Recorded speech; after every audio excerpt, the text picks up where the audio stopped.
All this corruption has existed and still exists.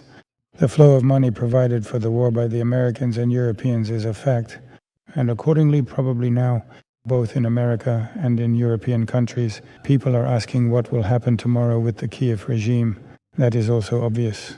An important event is currently taking place in Kyiv, Ukraine, that clearly testifies to a profound political crisis which has been triggered by significant corruption scandals.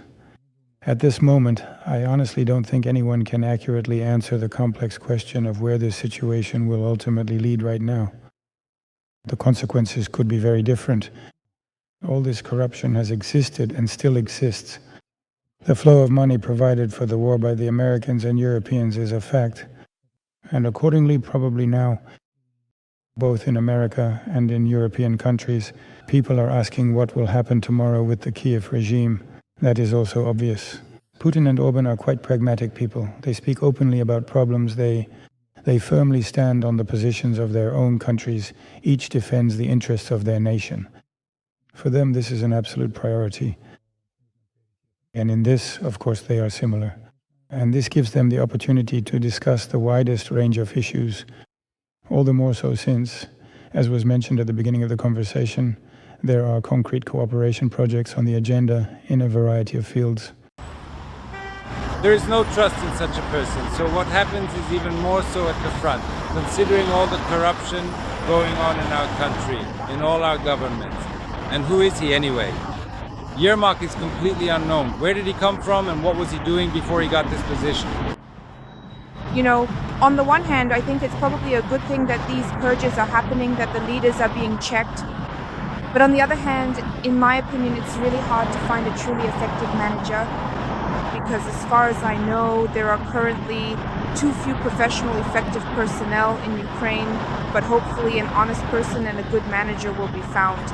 It's truly very strange, indeed, if someone who previously used to work extensively in the film industry is now, quite unexpectedly, going to effectively run the president's entire office.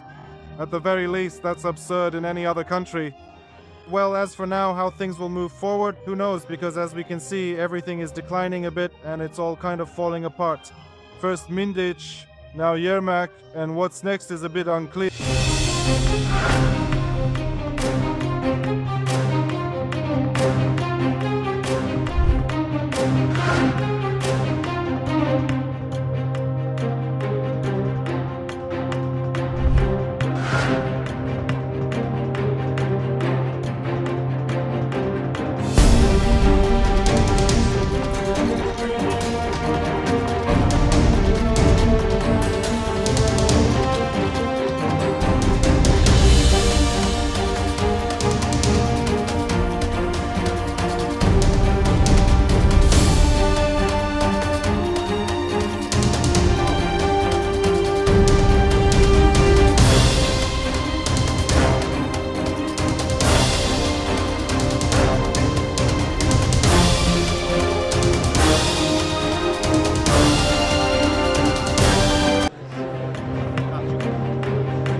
office of the President of Ukraine.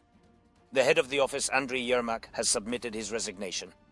I am grateful to Andriy for ensuring that the Ukrainian position in the negotiation track was always represented by him exactly as it should be. It was always a patriotic position, but I want there to be no rumors or speculation. As for the new head of the office, tomorrow I will hold consultations with those who could lead this institution. Negotiations will take place soon, and our representatives will be present. This will include the Chief of the General Staff and representatives of the Ministry of Foreign Affairs, the Secretary of the National Security and Defense Council, and our intelligence service.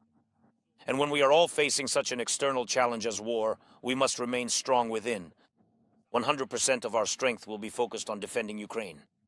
Everyone must now act accordingly in the interests of our state and to defend our country. This is an unchanging principle. Meetings with the American side will take place in the very near future.